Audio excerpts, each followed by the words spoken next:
ಎಲ್ರಿಗೂ ನಮಸ್ಕಾರ. Google pay, phone pay ಯಾವುದೇ ಆಗಿರ್ಲಿ, ನೀವುಗಳು ನಿಮ್ ಫ್ರೆಂಡ್ಗೆ ದುಡ್ಡು ಕಳಿಸುವಾಗ ಒಂದ್ ನಂಬರ್ ಮಿಸ್ಟೇಕ್ ಮಾಡಿ ಬೇರೆ ನಂಬರ್ಗೆ ಅಕೌಂಟ್ಗೆ ಹಣ ಕಳಿಸಿದ್ರೆ ಆ ಹಣವನ್ನ ಹೇಗೆ ವಾಪಸ್ ಪಡೆಯೋದಂತ ನಾನು ಹೇಳ್ತೀನಿ. National payment corporation of India NPCI ಅಂತ ಐತೆ. ಇದು UPI ಪೇಮೆಂಟ್ಸ್ ಗಳ ನಿರ್ವಹಣೆಯನ್ನ ಭಾರತದಲ್ಲಿ ಮಾಡ್ತದೆ. ಸೊ ನೀವು ಗೂಗಲ್ಗೆ ಹೋಗ್ಬಿಟ್ಟು NPCI ಅಂತ ಟೈಪ್ ಮಾಡಿದ ಕೂಡಲೇ ನಿಮ್ಗೆ ಗೆಟ್ ಇನ್ ಟಚ್ ಅಂತ ಒಂದು ಆಪ್ಷನ್ ಸಿಗ್ತದೆ. ಈ ಆಪ್ಷನ್ ನಿಮ್ ಮೊಬೈಲ್ ಅಲ್ಲಿ ಸಿಗ್ಲಿಲ್ಲ ಅಂದ್ರೆ NPCI ವೆಬ್ಸೈಟ್ ಒಳಗೆ ಹೋಗಿ ಅಲ್ಲಿ ಈ 3 ಅಡ್ಡ ಲೈನ್ ಗಳು ಕಾಣ್ತಿದೆಯಲ್ಲ, ಇದ್ರ ಮೇಲೆ ಕ್ಲಿಕ್ ಮಾಡಿದ್ರೆ ಗೆಟ್ ಇನ್ ಟಚ್ ಬರ್ತದೆ.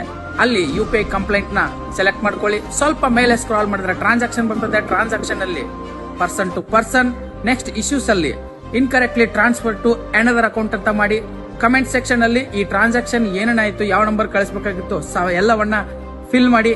ಅದಾದ್ಮೇಲೆ ಟ್ರಾನ್ಸಾಕ್ಷನ್ ID ನ ಹಾಕಿ, ನಿಮ್ಮ ಬ್ಯಾಂಕ್ ಯಾವ್ದಿದೆ ಅದನ್ನ ಫಿಲ್ ಮಾಡಿ, ನಿಮ್ಮ UPI ID ನ ಫಿಲ್ ಮಾಡಿ, ಅಮೌಂಟ್ ಫಿಲ್ ಮಾಡಿ, ಡೇಟ್ ಆಫ್ ಟ್ರಾನ್ಸಾಕ್ಷನ್ ನ ಫಿಲ್ ಮಾಡಿ, ಮೊಬೈಲ್ ನಂಬರ್ ನ ಫಿಲ್ ಮಾಡಿ, ನಿಮ್ದು ಇಮೇಲ್ ID ನ ಫಿಲ್ ಮಾಡಿ, ಚೂಸ್ ಫೈಲ್ ಅಲ್ಲಿ ಹೋಗ್ಬಿಟ್ಟು ಆ ಟ್ರಾನ್ಸಾಕ್ಷನ್ ಸ್ಕ್ರೀನ್ ಶಾಟ್ ನ ಹಾಕಿ ಸಬ್ಮಿಟ್ ರಿಕ್ವೆಸ್ಟ್ ನ ಕೊಡಿ.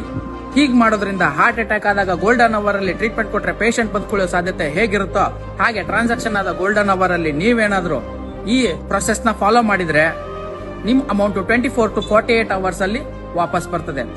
ಮಾಹಿತಿ ತುಂಬಾ ಉಪಯುಕ್ತವಾಗಿದೆ, ಎಲ್ಲ ವರ್ಗದ ಜನರಿಗೂ ಅವಶ್ಯಕವಾಗಿದೆ.